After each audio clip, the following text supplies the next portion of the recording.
اور جب موتا کے مقام پر پہنچے تو ادھر سے وہ لشکر بھی آ گیا، اور شرجیل تھا جو اس کے ساتھ جنگ شروع ہوگی۔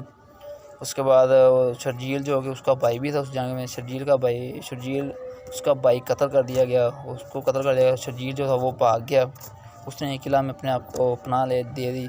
اس کے بعد اس نے اپنا ایک پیغام بھیجا اپنے بندے کے تھرو، جو حرام مصر کا بندہ تھا، اس کو وہ آیا اور اس نے 2 لاکھ کی فوج بھیج دی ادھر۔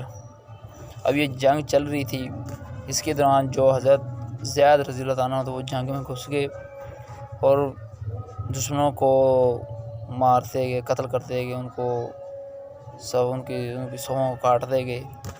جب یہ شہید ہوئے تو اس کے بعد حضرت جعفر جو کہ اس ٹائم انہوں نے جھنڈا لیا ان کا، یہ بھی دشمن کی صفوں میں گھس گئے، اور یہ بھی ایسے اب یہ بھی دشمنوں کو قتل کرتے، دشمنوں کو مارتے کاٹتے جا رہے ہیں۔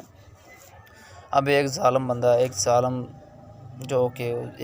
نے حضرت جعفر کے ہاتھ پہ تلوار ماری، ان کے ایک ہاتھ کاٹ دیا۔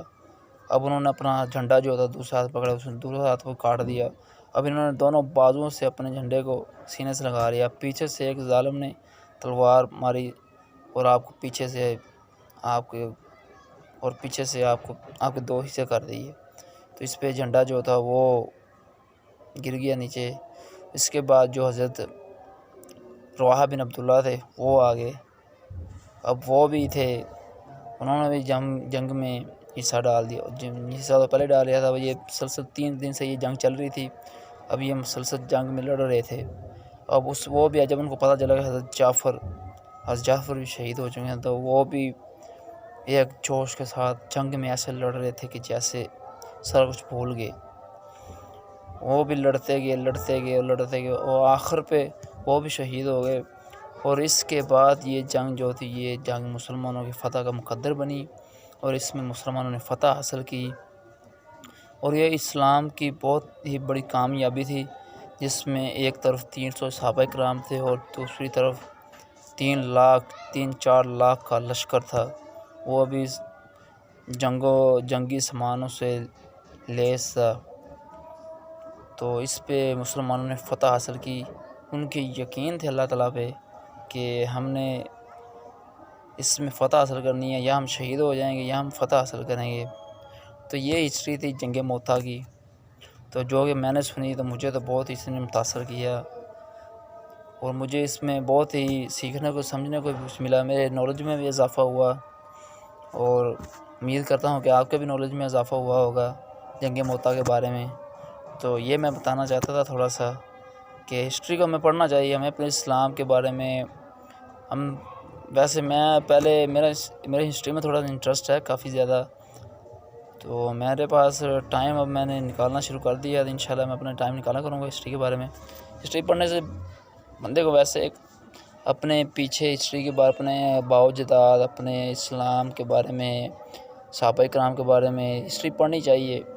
ویسے ہم بہت سی پڑھتے ہیں ہسٹری، مطالعہ پاکستان ہسٹری، پاک و ہند کی ہسٹری، امریکہ کی ہسٹری، یہ وہ فلاں ملک کی ہسٹری، ہمیں اپنے اسلام کی ریسرچ کرنی چاہیے۔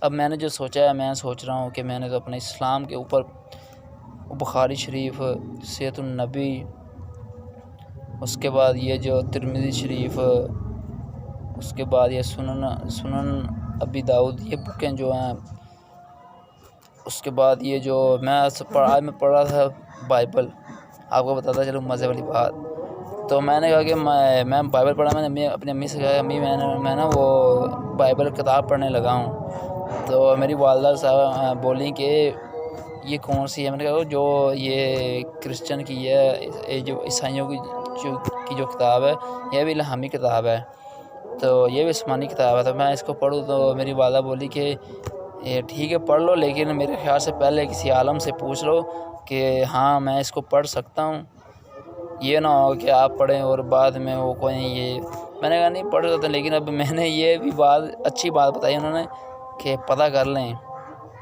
تو ہے الہامی کتاب، لیکن پھر بھی تھوڑا سا پتہ کر لیں تو اس میں حرج کوئی نہیں ہے۔